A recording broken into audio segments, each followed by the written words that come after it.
looking at the our actual music video now and seeing if whether we followed or challenged any of the forms and conventions of this real media product. I'm now going to play the music video and I'll be speaking over the top of this. Here we go. As you can see, we started off with this YouTube screen, and it's fairly unusual really, because it's something that you probably wouldn't expect to see in normal contemporary music videos, especially of the indie genre. So it's a case that we've actually sort of challenged these conventions, and and then switching to this, using quite a professional type of look, which sort of goes against the conventions of indie music video. Of course, when we synced up the music to match when he starts playing the guitar. And this transition, yeah, again, that was quite going against conventions of indie. But as you can see, when he's walking around, we're now in this forest scenes, and this follows conventions of indie music videos because it's gentle, it's soft, and there's a slight shake to the camera which supports its amateuristic style, which we see in a lot of indie music videos. You know, I definitely saw this sort of stuff during my research phases. You know, we use good use of lighting, which I think is a vital component of the indie music video. We've also used general performance shots, which can be used in the indie music video, but hasn't been used probably as much as what we have used it. And we keep going back between this performance and the narrative of this music video.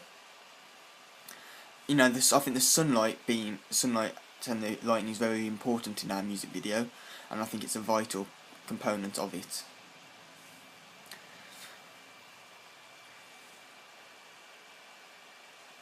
As you can see, the camera is still it's slightly a bit shaky, which supports this indie, this amateuristic style, which is what we wanted, as well as a few these type of shots, which the camera's much more still and professionalised. So we sort of mixed in the two together. And there we go with another performance shot, and that's quite a nice shot, I think. And we don't really see much of that sort of thing in the music videos.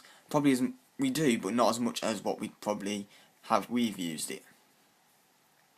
As you can see, we've got the nice sunbeam light shining through there. I mean, and I think that, you know, sets up this scene, because you've still got the bit of sunlight coming at the sides here. And then the final shot of the narrative section, where is giving, you know, there's this really strange narrative of this finding of the glove. It's, you know, and then we pause it here, and then we go back and finish onto the YouTube screen. So we've sort of brought it all back around again. Now, we have followed and challenged some of the conventions of music videos, but why don't we look more into the music video theory, as I think this is an important aspect of my research. I mean, like the two research ones which I looked at was the Vanellis theory and Goodwin's theory. I am going to now use both of these theories in conjunction with to analyse my own music video, and then I'll be able to see whether our music video challenges these theories or follows any area of these theories. If I just bring it up for a second.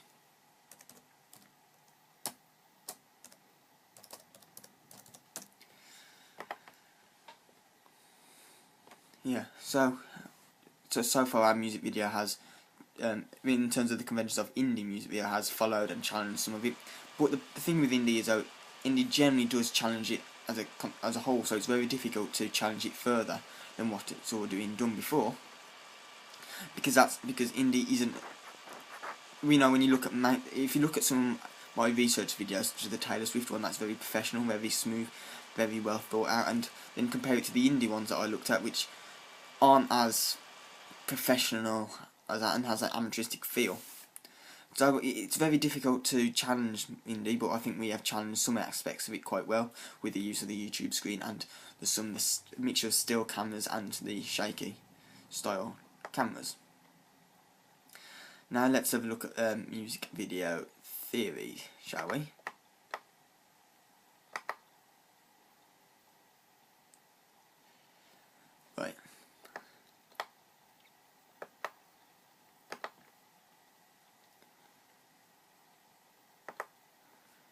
And with the music video theory, I can look at and compare my music video to the theories that these state.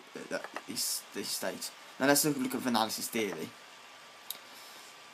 You know, she states that there's a visual response to the music, and there's not necessarily a balance between the narrative and performance. I think our narrative does definitely outweighs the performance, so I think we have followed this a theory on this occasion. And the narrative is not always complete. I think our narrative is complete, so I think we've sort of challenged it on this occasion. So already we got a mix of the following and the challenge. The structure of the music may appear disjointed. Yes, I think we follow that quite well. I don't think there's a specific area where, you know, it doesn't feel like it's, you know, one bit's definitely performance, one bit's definitely narrative. I think we've mixed it up a little bit.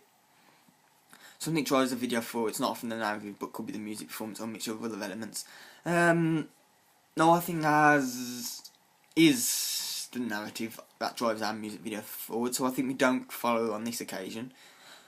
The video may pose questions that it doesn't actually answer. Oh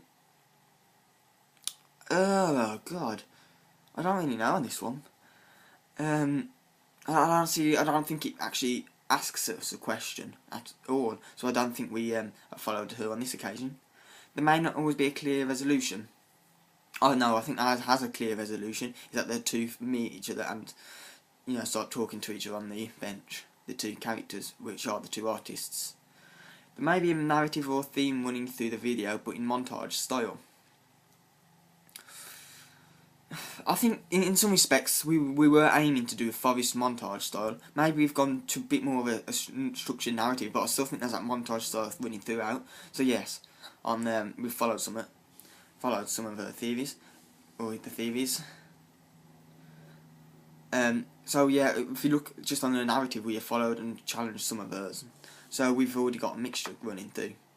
On the editing may match physical phases or the beats. In some areas, yes, we have, because I think we need to do that to try and make it a nice smooth flow, and I think that's a vital component. The video may break or disrupt any of the rules of continuity in editing. Continuity. Oh, I think we followed continuity quite well, because we wanted everything to be nice and smooth and look right, visually right. So I think we've challenged her on that point. Editing may become foregrounded. The edits may be really obvious to draw attention to themselves, as opposed to invisible continuity editing. The biggest edit we probably did, instead of just normal, you know, cutting and sticking stuff together, was the slight slow motion when after the transition and when the singing starts. We put one little bit of it in slight slow motion. This signals that this is when the narrative truly begins. So it's not necessarily noticeable. So we've challenged you on this point here. You know, if you want to have a look at that, if you watch the music video just after the guitar transition, you can just about see it there. The camera movement, extremes. I don't think we use extremes as in extreme long shots and extreme close-ups. So we haven't followed on that style, on that point. The style of framing and movement may run through the video is distinctive to the video. I'm not sure on this one really, so I'm not sure on that. The camera may move in time with the music. In some cases yes, and in some cases no. So we've sort of followed and challenged on both of them on that point. The camera may move on the lyrics. Yes, some occasions it does move on the lyrics, but on others it doesn't, so same with the last one. The master shot or establishing shot is used frequently as our close-ups. No, I think we've used mid-shots more, so, because we wanted to show the scenery, but we didn't want to focus more on the scene, we wanted to focus on the actor, the characters, and so no, I don't think we have followed on that occasion. Diegesis. It's quite slow. Actions aren't necessarily completed. They may be disrupted or interrupted in some way. I don't know. I think we've challenged on this. I don't think we've followed her points on this. On this point. Now I'm going to look at Goodwin's theory. And you know, you can point the genre characteristics, relationships between music and visuals, and so forth. The genre characteristics, I think we have got the indie blood in there. I think you can see that it's an indie music video, and it matches it quite well. I think there's a good strong relationship with the music video visuals, not necessarily the lyrics, but the actual guitar music itself and what we see on the screen. I think it matches because it matches the pace and things like that. There are some close-ups of the artists, and so we have used them, but not overly used them. We've only about once or twice we've actually properly used them. There's a reference to the notion of looking. No, we wanted to avoid this. We even in the performance aspects, we've never broken the fourth wall, and then we wanted that to be important because we didn't want them to look directly at the audience because that's quite intimidating. Are there intertextual references? The only not properly. We haven't looked at. We haven't used them properly because that it doesn't follow the indie conventions. Is in video music is performance narrative or concept based? A bit of performance narrative because we wanted to show that there's a bit stronger. Because we wanted to show what the artist is all about. So that's all for my looking at this question of my evaluation. Thank you.